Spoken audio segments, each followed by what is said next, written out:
There is so much to talk about, and I'm actually been really looking forward since I scheduled my next guest a couple of days ago after meeting him on Twitter to start with,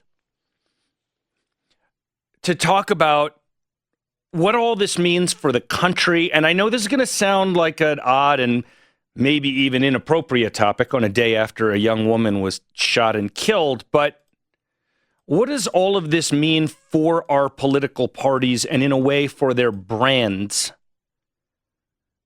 which, at their essence, are going to define what America is politically, always have defined it, are going to continue to define it. But what are these parties? Joining me right now to talk about all of this, Marc Rudov. He's a branding advisor to CEOs. He's the author of Intra-Branding, the Keystone of Corporate Agility, which you can find at his website, Marc Rudov, R-U-D-O-V. So it's Marc with a C, MARC-RUDOV.com. Marc, good morning. Thanks so much for being with us. I really appreciate it. Good morning, Ross. Good morning, Denver. So let me start off with an obvious question. How much do you think, in the big picture, I don't mean just for the politics of 24 or 48 hours, how much, if at all, do you think the big picture of American politics changed yesterday? I think it changed in a very significant way because the Democrats now hold all the levers of power. And the Democrats are a radical left party. The first thing that Chuck Schumer said when he found out that he was now majority leader of the Senate, buckle up. And he meant it. Remember when he said that if we take Georgia, we're going to change America? He meant it. Mm-hmm. And all kinds of things could happen. Packing the Supreme Court, the end of the filibuster, adding D.C. and Puerto Rico as states, making it so that the Republicans are just an asterisk in history. So I think that we have no idea how much damage they're going to do. Nancy Pelosi put Rashida Tlaib and AOC on the oversight committees. I mean, we're talking about radicals running the country. So the answer to your question is it's going to be a significant change, and the Republicans will not be able to do anything about it. So, look, I basically agree with you regarding Senate control, but that wasn't really the event that I was talking about when I asked you if anything had changed in the big picture for American politics. Talking about the rioting on Capitol Hill. Mm-hmm. Actually, the certification of Joe Biden was hastened because of the rioting yesterday. Kelly Loeffler, for example, said, under these circumstances, I cannot continue to push for decertification. Right. So she changed her vote. So that I think when I watched what was going down yesterday in the Capitol when they were certifying Biden, I know that most of them said, given these riots, we're definitely going to go for Biden now. So absolutely. And Biden, there's no question that Biden stole the election, and he got away with it. So, well, there's a lot of question about that, Marc. I mean, I don't agree with you. I mean, I'm not glad that he won. I didn't vote for him, but there's no evidence that the election was stolen. There's overwhelming evidence. And look, no court wanted to address it. The left-wing media suppressed it. I was in a store yesterday, an upscale store, making a purchase, and I'm friendly with the owners. And I was talking to the husband about possible fraud in the Georgia runoff election. And a woman next to me, waiting to make her purchase, said to me, I voted at I worked at one of the polling places in the Pittsburgh area. And we were forced to count invalid ballots. And she said, and that was happening everywhere in the building where I was working. And just imagine that was happening in every polling place in America. There is no question that a guy who could not get more than 10 people at a rally got more votes than Obama, got more votes than Trump. It's not possible. We saw video of ballots being taken out in suitcases and counted. We have stories all over America from people who worked at polling places who were forced, like this woman next to me, were forced to process ballots, run them through several times. There is evidence. And all right, so let's move on from this, Marc, because this isn't really what I want to debate with you today. We're going to, for now, agree to disagree on that. What I really want to talk with you about, since you're a branding expert, is what are the brands of our two major political parties today? Okay. So let's dig into that a little bit. I mean, I do think you and I probably agree that the brand of the Democratic Party has moved aggressively and rapidly leftward. And let's talk about the Democrats briefly. I'm more interested in what you think the Republicans' brand is right now. Let's talk about the Dems briefly. What do you see there? Well, first of all, let's get down to brass tacks. What is a brand? A brand is the emotional connection that a customer has with his vendor. And it's also the emotional connection that a voter has with his politician or with his party. That's what a brand is. It's intangible. It's not a thing. It's not a product. It's not a product name. It's not a company. It's not a company name. It's an emotion. It's a value. So if we were to have a basketball game with the Democrats playing the Republicans, the Democrats would be the thieving magpies, and the Republicans would be the shrinking violets. Now, for those of you in Rio Linda who don't know what a magpie is, magpie's a bird. And there's a myth that this bird likes to steal shiny objects. So there's an opera called The Thieving Magpie by Rossini. Mm-hmm. Now, the Democrats steal money, they steal rights, they steal guns, they steal pronouns, and they steal genitals. You know, they think that men can have periods, for example. So they have stolen and they want to steal much more. The Republicans cave to almost everything the Democrats want to do. And so when you look at what the brands are, you have the thieves versus the shrinking violets who just, whatever you want, we'll do it. And when they talk about unity, it's always the Republicans moving in the direction of the Democrats. And the Democrats never move in the direction of the Republicans, ever, ever, ever, ever. So that's really what it comes down to. The Republicans, when you can't take a stand, you don't have a brand. And the Republicans are terrible. You know, they're good at bloviating and pontificating, but they're terrible at fighting. So, and the Democrats are great at fighting. Yeah. They never stop. So, first of all, let me say I couldn't agree with you more when it comes to quote-unquote bipartisanship.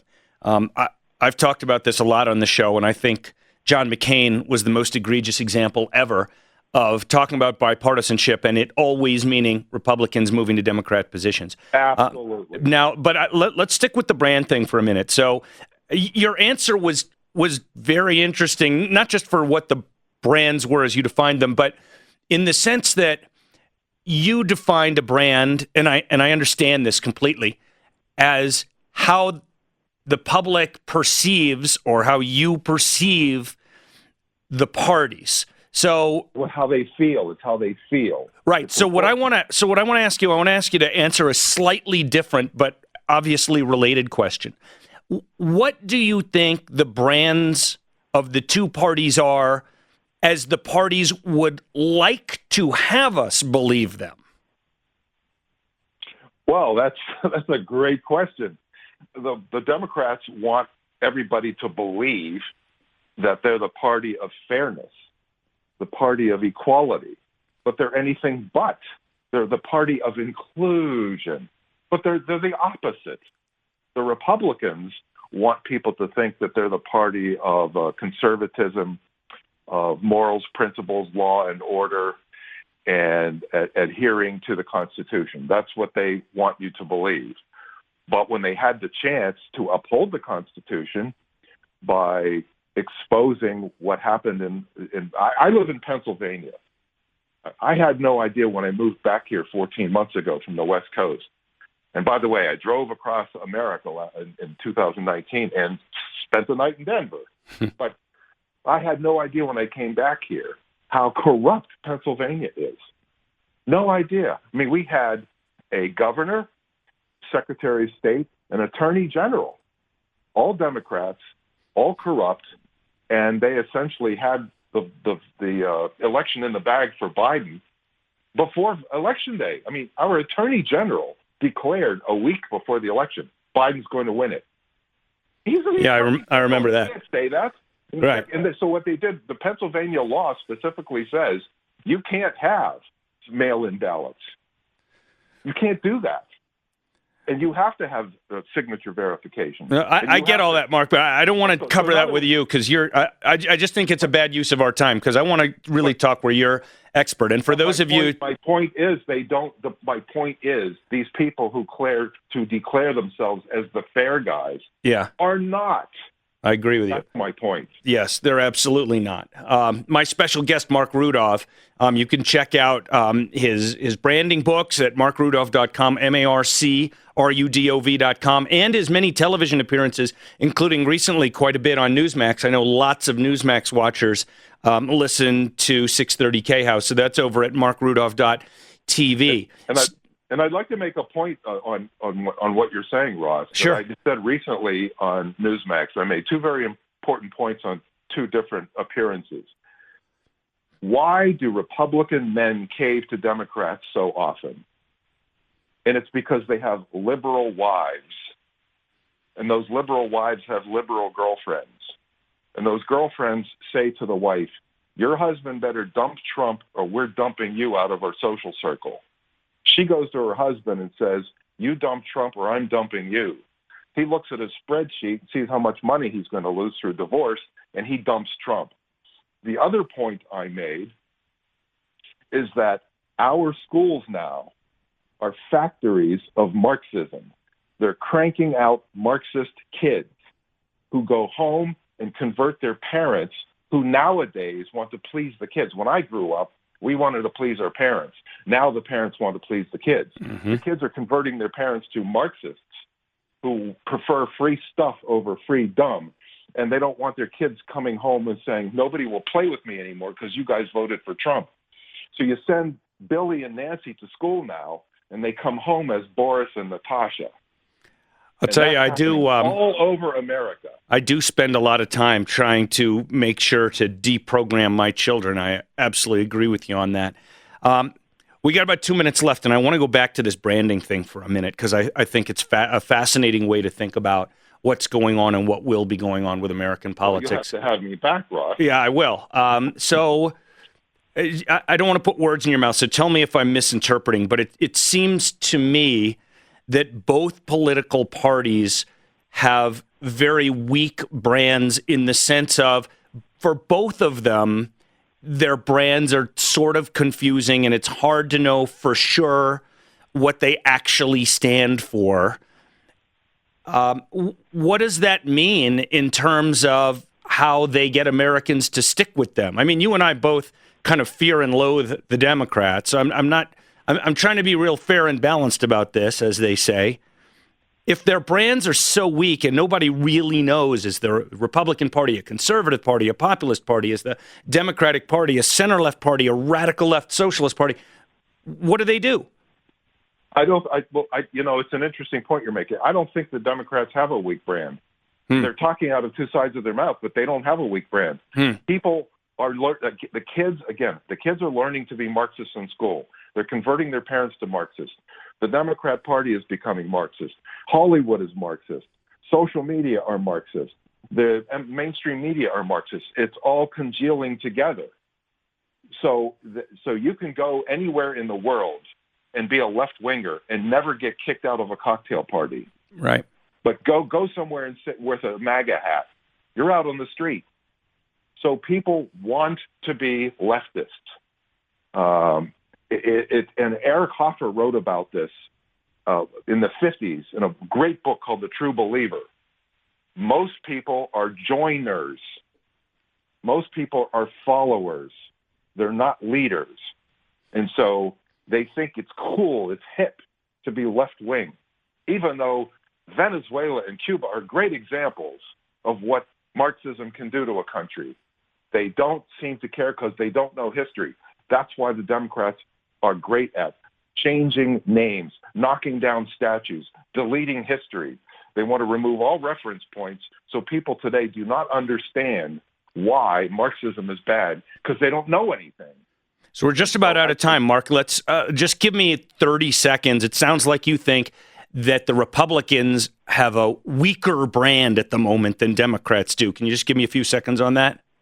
Yeah, apparently teaching freedom in capitalism is very difficult because to be a conservative, to be a capitalist, to want freedom, you have to do a lot of hard work. You have to study history. You have to know what you're talking about. That takes work. People today don't want to work. They want to coast.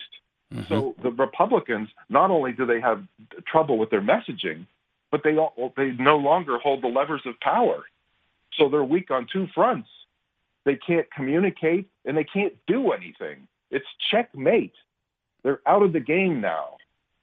Wow. So I am really we'll have to, pessimistic about the future. As part of what you do every day to, in your professional life, you help companies who have weak or bad or failing brands turn them around. So when I have you back, I'd like to continue this conversation, and I'm going to ask you, given what you think of...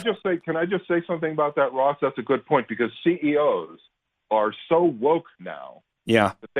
Part of branding is being bold. My first book is called Be Unique or Be Ignored. You have to stand out. Yeah. If you want to have a strong brand. And CEOs don't want to do that anymore because they employ millennials and Gen Zers who are woke and who are actually controlling the CEOs. Yeah, and they're scared to death of cancel culture as well. And frankly, I sort of don't blame them given what their job is. All right, Mark, you know what it's like in media. I'm way over time. I got to let you go. I'll definitely have you back. Folks, I want you to check out Marc Rudov's websites at marcrudov.com, marcrudov.com. You can check out his most recent book, which is called Intra-Branding, the Keystone of Corporate Agility. And that's over at marcrudov.com and also marcrudov.tv. Thanks for being here, Mark. That was a fun conversation. Thank you, Ross. I enjoyed it. All right. Thank you.